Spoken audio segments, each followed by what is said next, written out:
IPS, how it was created.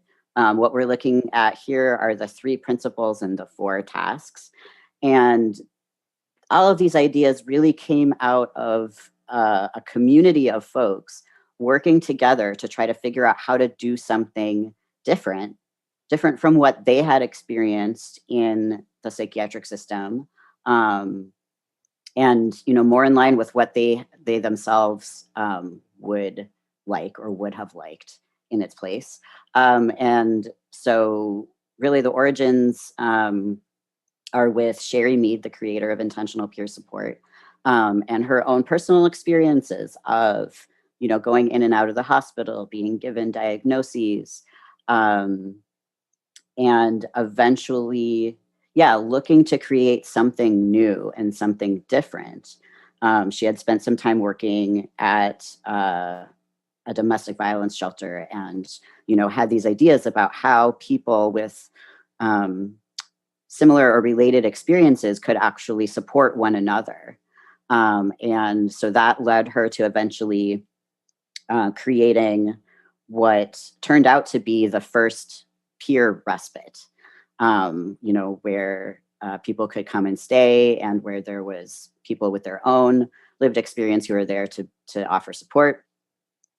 And through creating that program with other folks, they had a lot of conversations about, just how they wanted to do things differently than what they had already encountered.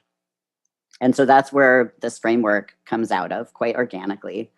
And so the principles, from helping to learning together, from individual to relationship, from fear to hope and possibility, these are the principles. These are sort of the what. And then the tasks of connection, worldview, mutuality, and moving towards are sort of the how.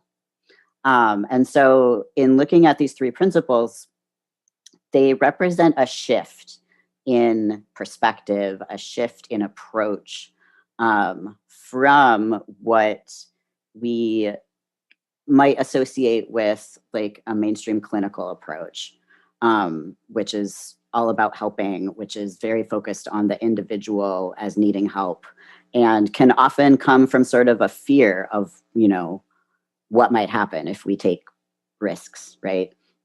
And just shifting, just, moving in the direction of learning together, learning from each other, learning about each other, to a focus on our relationship, how we interact with each other, and to a perspective of what is possible when we take risks. What if maybe everything won't turn out terrible? And so to go into each of those a little bit more,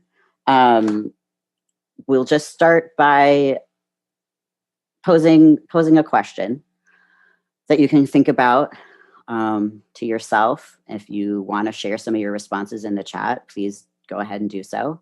But just think of a relationship where someone inspired you to move through your comfort zone. So what I mean by that is moving into that discomfort zone where change happens, where learning happens. What was a relationship that created that possibility for you? And what was it like? What were the qualities of that relationship that allowed you to take risks?